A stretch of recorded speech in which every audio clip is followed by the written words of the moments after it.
1절부터 4절까지 말씀은 사실 이사야 선지자가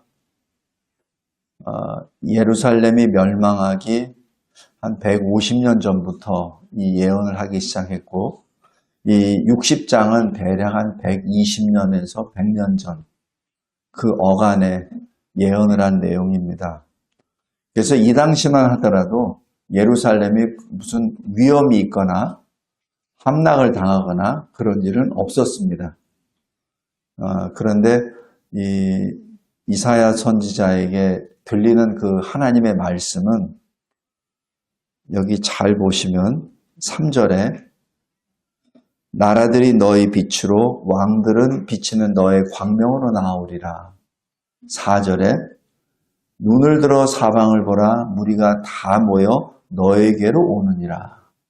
내 아들들은 먼 곳에서 오겠고 너의 딸들은 안겨 올 것이라. 이게 무엇을 말하죠?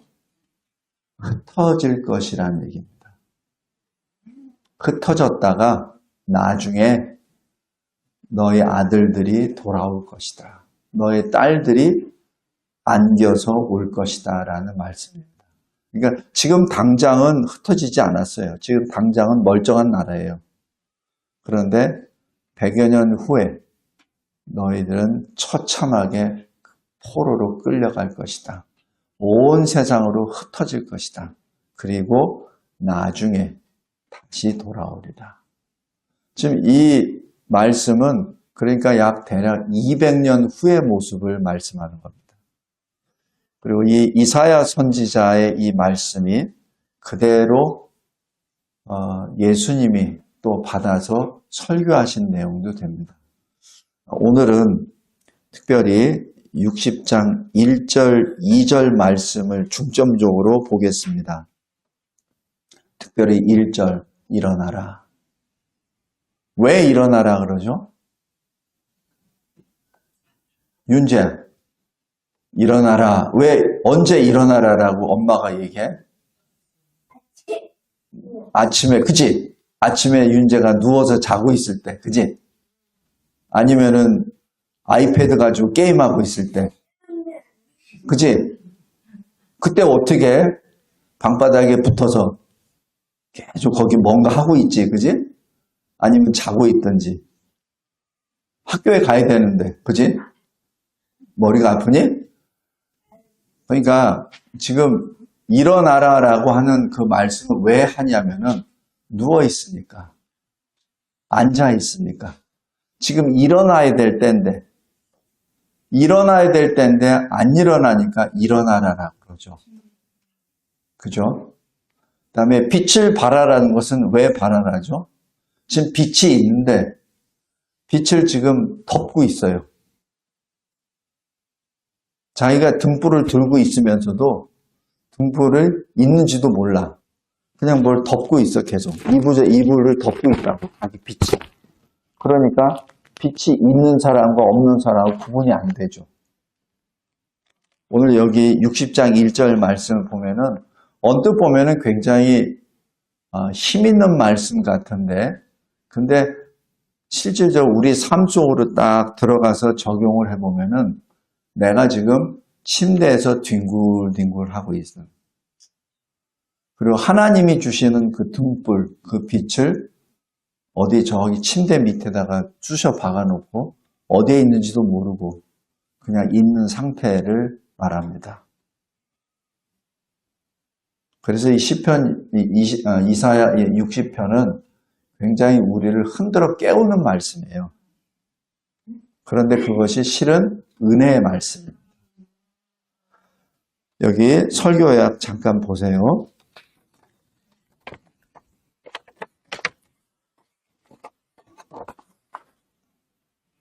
첫 번째 큰 1-1, 작은 1번 보십시오.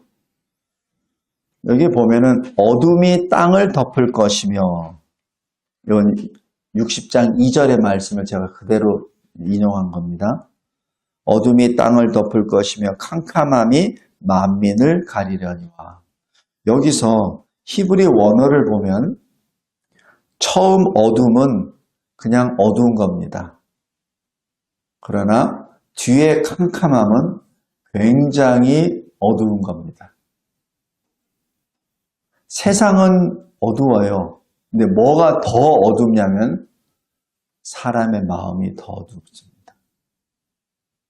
굉장히 이게 치사한 바 커요. 지금 이 세상이 사실 밝지 않죠.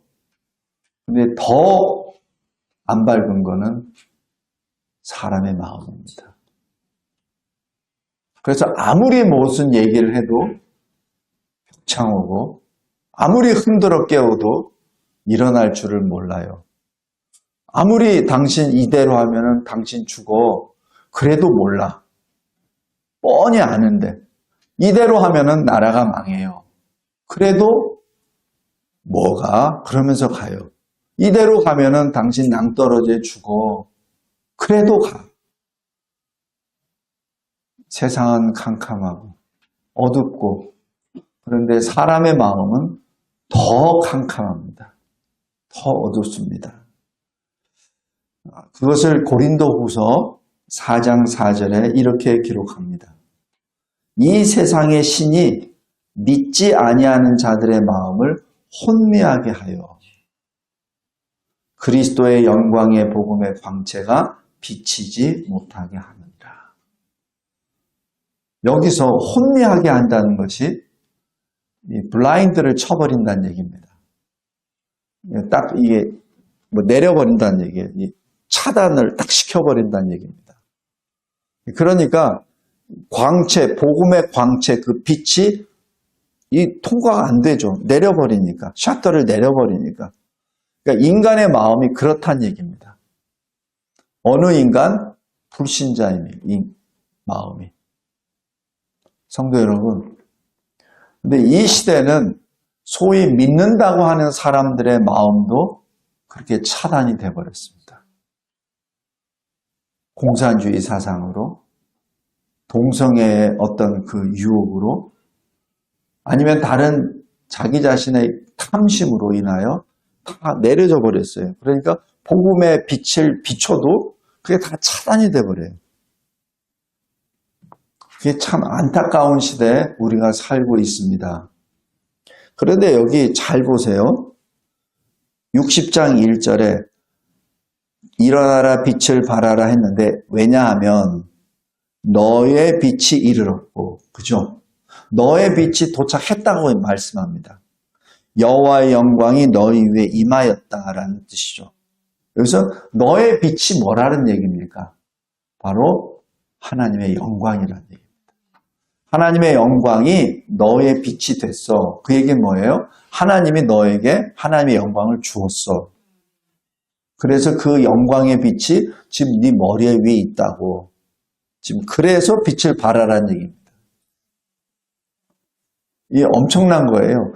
빛을 발하라. 그러니까 네가 뭐 등불을 돈 주고 사와서 아니면 네가 뭐 발광을 해서 발광체를 막 해가지고 빛을 발하라는 게 아니에요.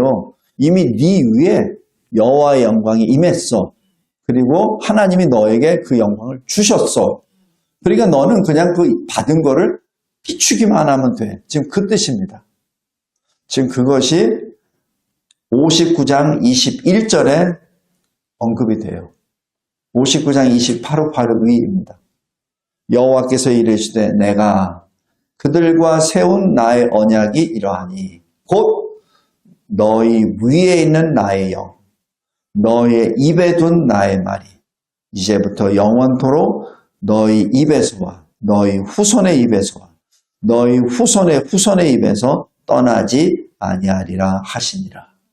여호와의 말씀이니라.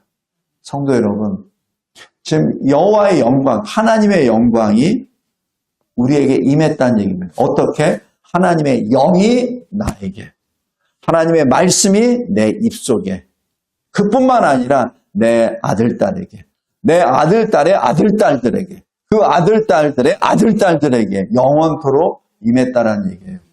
이것이 얼마나 큰 은혜입니까? 그죠? 엄청난 큰 은혜예요. 지금 하나님은 그냥 주셨다는 얘기입니다. 만약에 여러분에게 저 강남에 있는 아파트, 그냥 꿈에 그리는 아파트 한 채를 누가 덥석 줬다고 생각해 보십시오. 그럼 여러분도 어떻게 할 겁니까? 그 사람한테 아마 그냥 허리를 숙여서 엄청나게 감사하다고 그냥 넙죽넙죽하고 기뻐서 어쩔 줄 모르고 할 거려? 그리고 우리 젊은 청년들에게 멋진 외제차, 잘 나가는 차 한 대를 누구한테 키를 하나 딱 줬다고 해보세요. 어떻게 하겠습니까? 신나지.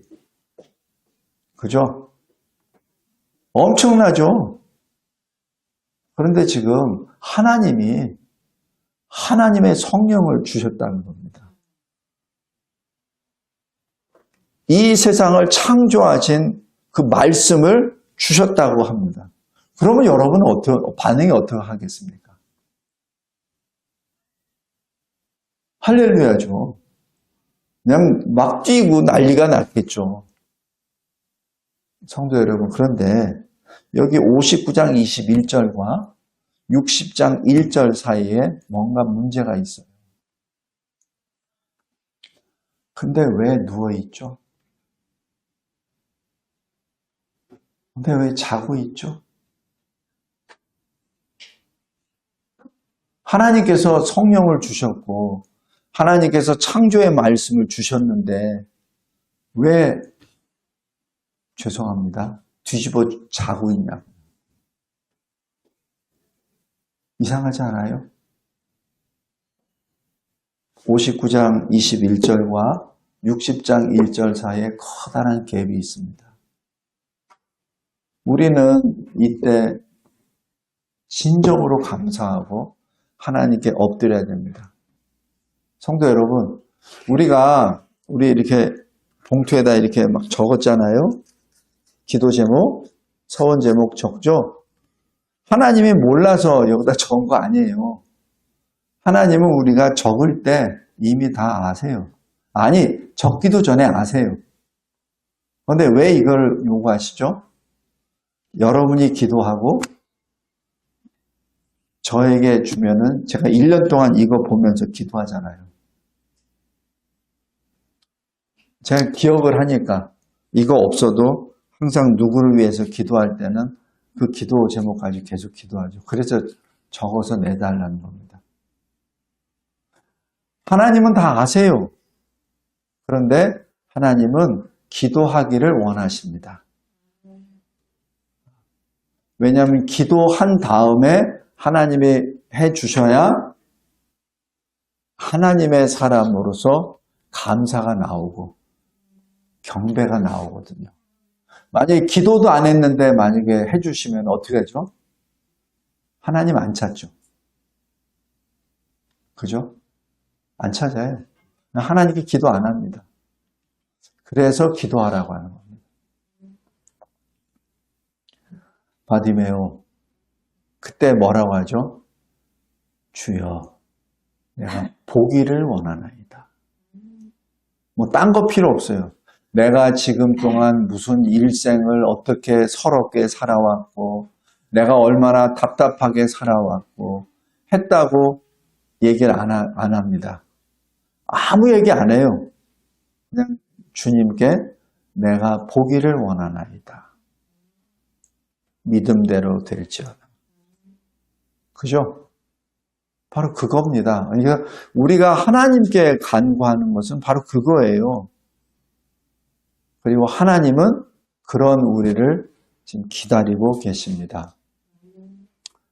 성도 여러분, 왜 이렇게 제가 서두가 기냐면 이사야서 55장, 59장 21절과 60장 1절 사이가 너무 갭이 커서 그렇습니다. 하나님이 이미 다 주셨어요. 그런데 받은 줄을 몰라. 다 주셨는데 받은 줄을 몰라. 그리고 하나님이 왜 주셨는지를 몰라. 그러니까 계속 뒹굴뒹굴하고 있죠. 여기 설교약 1-1에 작은 3번 보십시오. 이것은 에스겔 선지자에게 하나님이 주신 특명입니다.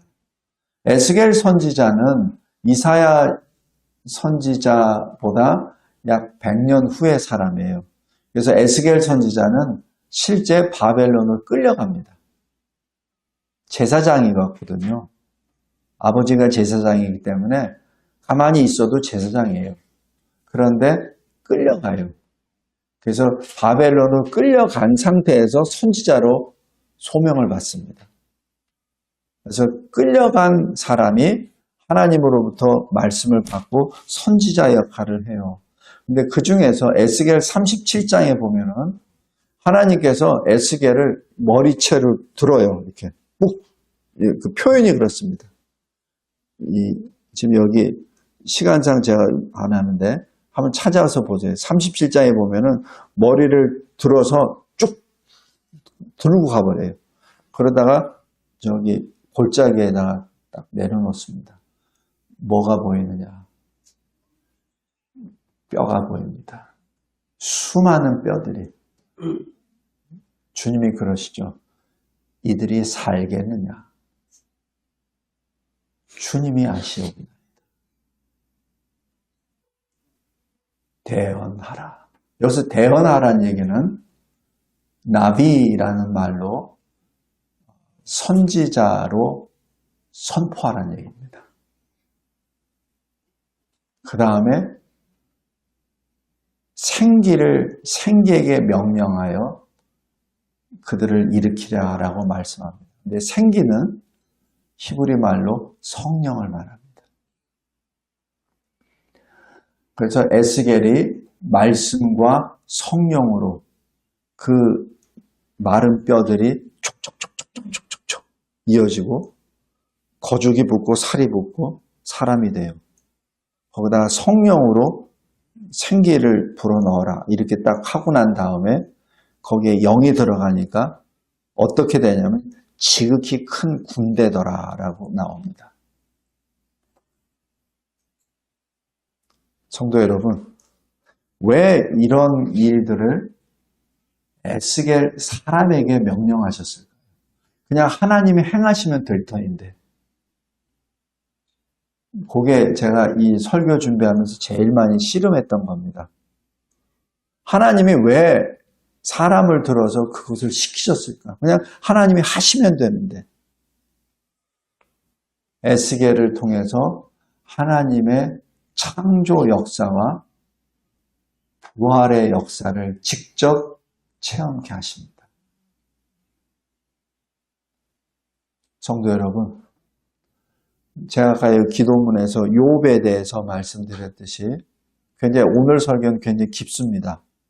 잘 묵상하시기 바랍니다. 왜 욥에게 고난을 주셨고 나중에 38장부터는 욥에게 나타나셔서 너 왜 이렇게 말이 많어? 너 대장부자처럼 허리띠를 딱 메고 내가 질문하는 걸 잘 대답해봐. 내가 이 세상을 조성할 때 너 어디 있었어? 하나님이 하신 말씀입니다. 그러면서 41장까지 쭉 창조 역사를 말씀하세요. 그리고 창조 이후에 악어, 물고기, 새들 어떻게 먹이시고 키우시는지를 다 설명해 주십니다. 질문. 왜 하나님은 욥에게 그런 말씀을 하셨을까요? 성도 여러분, 욥에게 하나님의 창조와 섭리의 역사를 보여주신 겁니다. 왜? 욥을 하나님의 벗으로, 하나님의 종으로, 하나님의 동역자로 만드시기 위함입니다. 우리가 하나님의 행하신 것에 대해서 그냥 받기만 하면은 그게 뭔지 잘 몰라요. 근데 하나님의 행하신 일들을 쭉 보다 보면은 하나님을 보는 시각이 달라져요. 그죠? 여러분들도 왜 교회 직분 맡아서 교회 무슨 일을 쭉 하다 보면은 아, 이게 이렇게 되는 거구나. 찬양대가 이렇게 해서 이 한마디 하려면은 며칠을 연습해서 나온 거구나. 그리고 여기 저런 거 붙이는 것도 같이 저하고 같이 붙인 사람은 알아요. 아, 저게 그냥 붙어 있는 게 아니라 저 한참 맞추고 여러 번 해가지고 맞추는 거구나. 여기 식사 당번에서 한 달에 한 번 정도 이렇게 식사 준비하시는 우리 권사님, 집사님들 그분들이 하고 나면은 아, 식사하는 게 이러이러한 수고가 있었구나, 이러이러한 정성이 있었구나 하는 걸 알게 되죠. 그죠? 청소도 마찬가지. 하나님은 에스겔도 그렇고 욥도 그렇고 하나님의 창조 역사를 다 보여주세요. 하나님이 어떤 그것을 공치사를 받으려고 하는 것이 아니라 하나님은 그 사람을 하나님의 동역자로 세우시기 위함입니다. 그래야 하나님의 일을 하지. 왜 이 주의 종들 같은 사람에게 멀쩡하게 직업 가지고 있는데 너 나와. 왜 그런 말씀 하시는 줄 아세요? 저도 많이 했어요. 저 싫어요. 저 가면은 저 뭐 먹고 살아요? 나와. 싫어요. 그런 줄다리기 안 했을 줄 아세요? 저 1년간 했습니다. 싫어요. 제가 왜 글로 가요? 제 교회에서 열심히 해가지고 장로하면 제가 할게요. 아, 제가 왜 멀쩡한데 제가 지금 몇십 년 동안 여기 왔는데 뭐토록 글로 갑니까? 이 나이에. 저 하나님께 따지기도 했어요.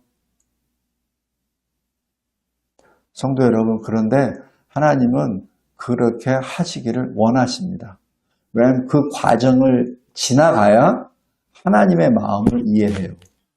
온전히 이해하지는 못하더라도 조금.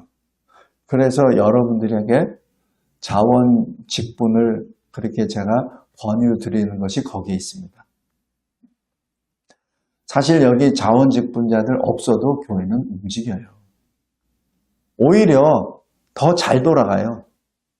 그냥 제가 알아서 하면 되니까. 그죠? 그런데 왜 직분자들 계속 세우는지 아세요? 그래야 교회가 건강해지거든. 흔들리지 않고. 그리고 한 사람 한 사람이 하나님 나라를 기업으로 받는데 체험을 하게 되니까. 그죠? 그래서 그게 필요한 겁니다. 오늘 여기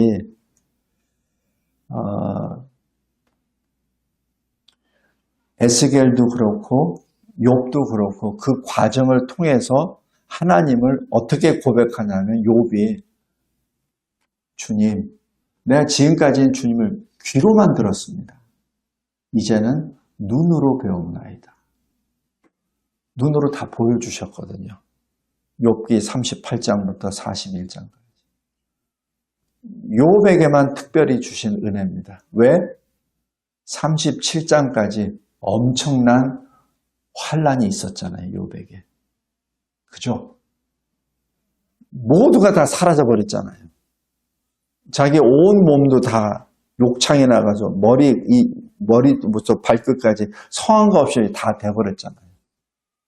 그거를 다 통과하고 그리고 친구들이 와서 계속해서 네가 뭘 잘못했는지 계속 얘기했기 때문에 그렇잖아요. 그 과정을 통과했기 때문에 하나님께서는 38장부터 41장까지 하나님의 역사를 다 보여주십니다. 그리고 42장에 들어갑니다. 에스겔도 마찬가지예요. 37장의 그 모습을 다 보여주시고 난 다음에 그 다음에 하나님의 성전을 보여주세요. 그것이 에스겔 47장입니다. 엄청난 거예요. 그래서 하나님의 일을 할 때는 단계가 있어요. 왜냐하면 그 단계를 거치지 않고 점프를 해버리잖아요. 그럼 그 사람이 그걸 못 받아요.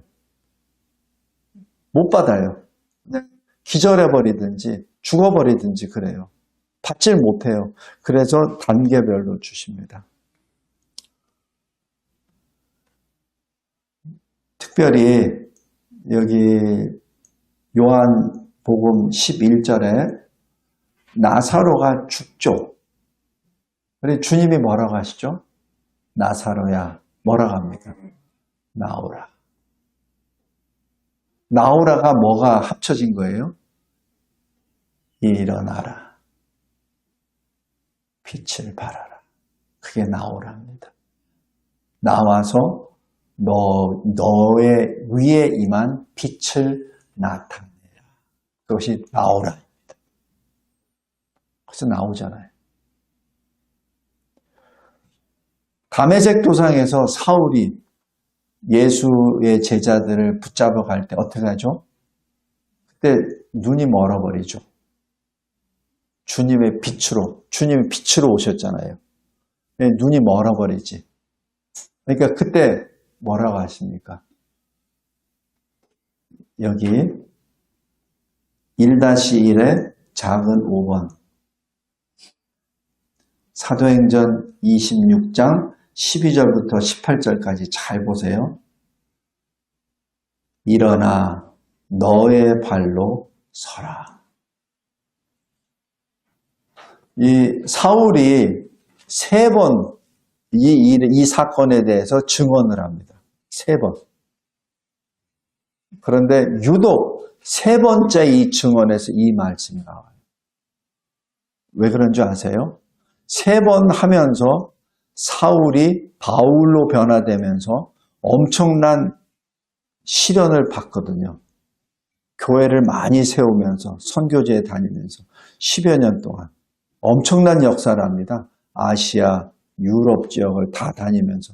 그런데 나중에 로마로 압송되기 직전에 냈던 말이거든요.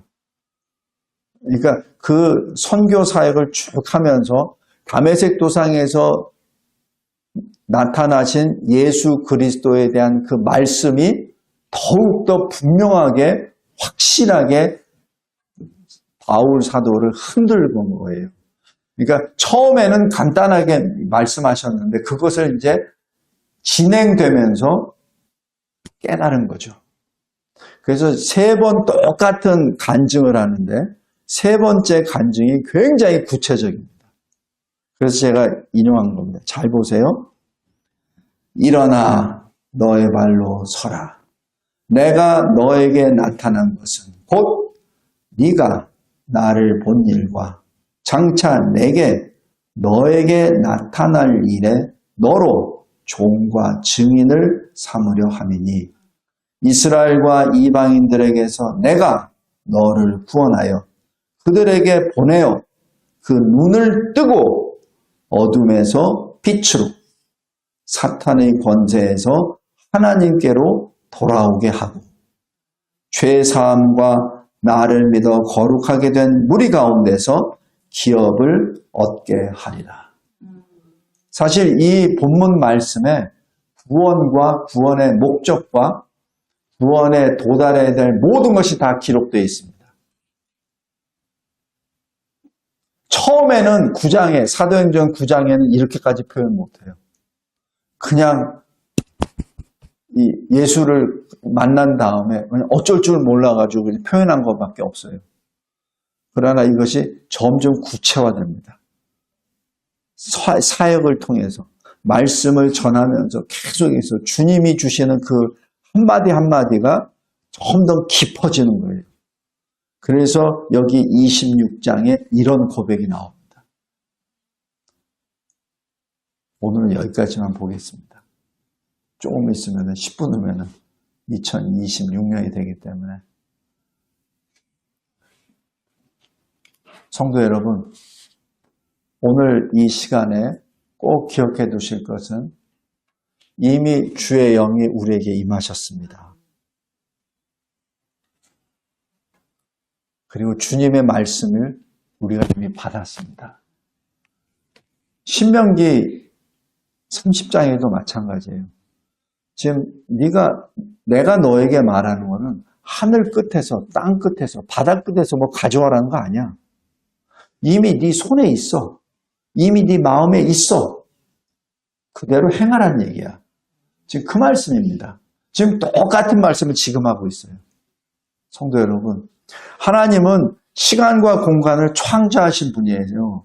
시간과 공간을 창조하신 하나님은 시간과 공간에 매여 있는 분이 아니라 그랬죠. 그죠?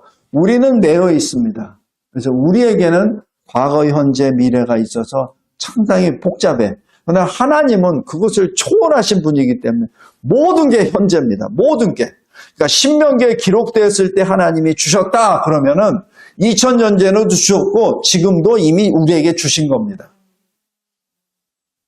이사야 시대가 주전 700년 전의 사람인데 예수님 오시기 전에 700년 전에 이미 주셨다라고 또 말씀하십니다. 똑같이 말씀하세요.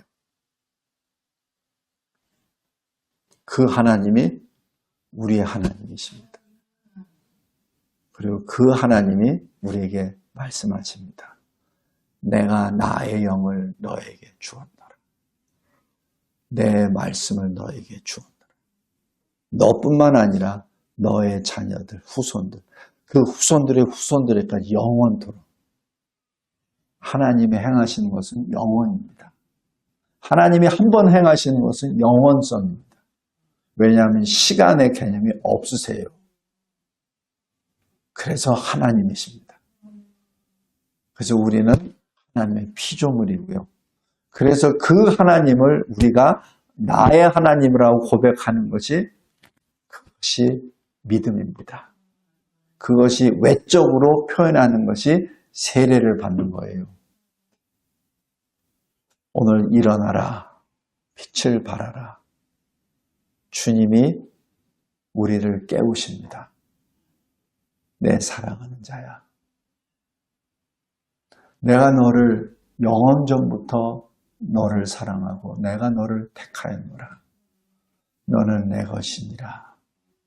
내가 나의 영을 너에게 부어주었노라. 두려워하지 말라. 내가 나의 말씀을 너에게 주었노라. 그대로 행하라. 26년. 비록 우리가 딛고 있는 것은 지금 어둠의 세상의 땅을 딛고 있습니다. 시간적으로, 상황적으로. 그러나 우리는 지금 빛을 향하여 나아가고 있습니다. 새벽별이 뭔지 아세요?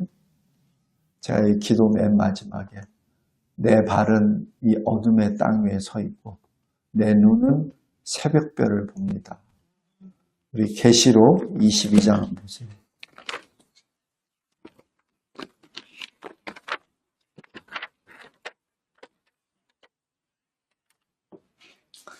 (22장) 16절.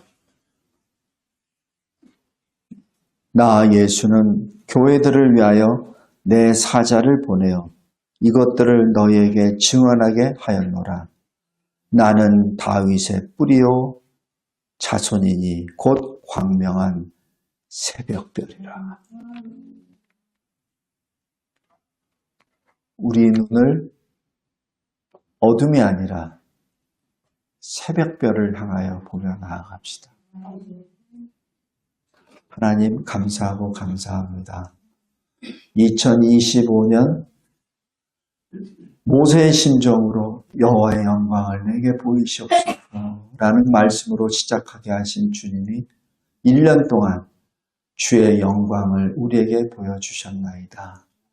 때로는 모세를 통하여, 때로는 욥을 통하여, 때로는 수많은 하나님의 사람들을 통하여, 구름과 같은 증인들을 통하여 하나님의 영광을 보여주셨나이다. 이 말씀을 읽을 때마다 그 증인들이 증언한 것을 우리가 들었고 우리가 보았나이다. 이제는 26년 주님이 우리에게 주신 말씀, 일어나라, 빛을 발하라. 이 말씀을 가지고 찬송하며 나아가는 우리 모두가 되게 하옵소서. 예수 그리스도의 이름으로 기도드리옵나이다. 아멘. 아멘. 우리 이어서 성찬식 하겠습니다. 고린도전서 11장.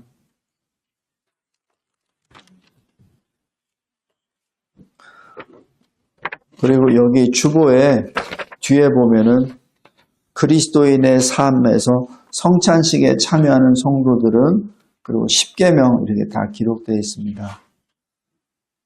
우리 11장 23절부터 29절까지 우리 계속해서 읽은 거니까 같이 한 목소리로 같이 23절부터 29절까지 읽겠습니다.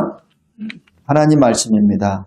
내가 너에게 전한 것은 주께 받은 것이니 곧 주 예수께서 잡히시던 밤에 떡을 가지사 축사하시고 떼어 이르시되 이것은 너희를 위하는 내 몸이니 이것을 행하여 나를 기념하라 하시고 식후에 또한 그와 같이 잔을 가지시고 이르시되 이 잔은 내 피로 세운 새 언약이니 이것을 행하여 마실 때마다 나를 기념하라 하셨으니 너희가 이 떡을 먹으며 이 잔을 마실 때마다 주의 죽으심을 그가 오실 때까지 전하는 것이니라. 그러므로 누구든지 주의 떡이나 잔을 합당하지 않게 먹고 마시는 자는 주의 몸과 피에 대하여 죄를 짓는 것이니라. 사람이 자기를 살피고 그 후에야 이 떡을 먹고 이 잔을 마실지니 주의 몸을 분별하지 못하고 먹고 마시는 자는 자기의 죄를 먹고 마시는 것이니라. 여기 성찬식에 대해서 딱 이번에는 26절 하나만 보겠습니다. 너희가 이 떡을 먹으며 이 잔을 마실 때마다 주의 죽으심을 그가 오실 때까지 전하는 것입니다. 죽으심이 뭐예요? 십자가 대속이죠. 우리 윤재가 항상 얘기한 십자가 대속. 나 대신에 내 죄를 속하신, 용서하신 죽으심. 그러니까 주의 죽으심을 언제까지? 주님이 다시 오실 때까지. 이게 무슨 말씀이에요? 주님이 반드시 오십니다. 그냥 어떤 이상한 어떤 그런 게 아니라 반드시 속해 오십니다. 그때까지 뭐라고요? 전하라. 이게 뭐예요?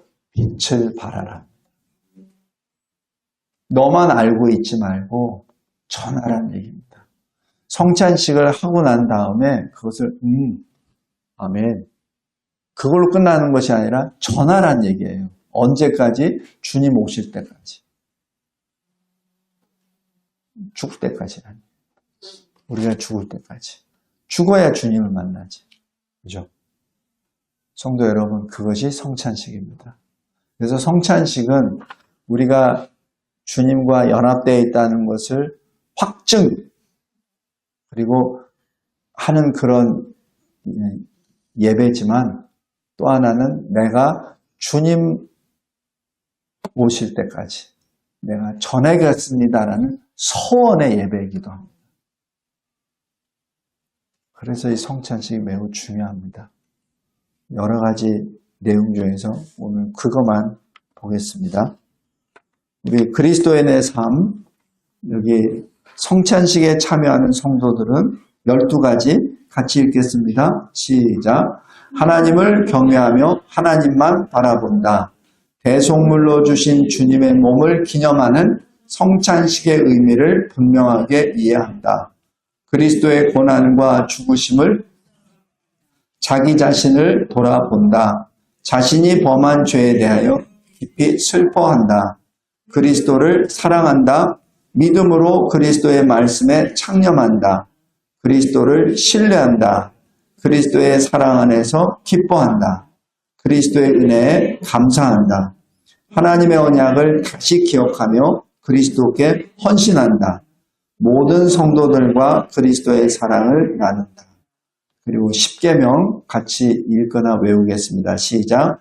너는 나 외에는 다른 신들을 내게 있게 말라. 너를 위하여 새긴 우상을 만들지 말고 그것들에게 절하지 말며 그것들을 섬기지 말라. 나는 너의 하나님 여호와의 이름을 망령되이 일컫지 말라. 안식일을 기억하여 거룩히 지키라. 내 부모를 공경하라.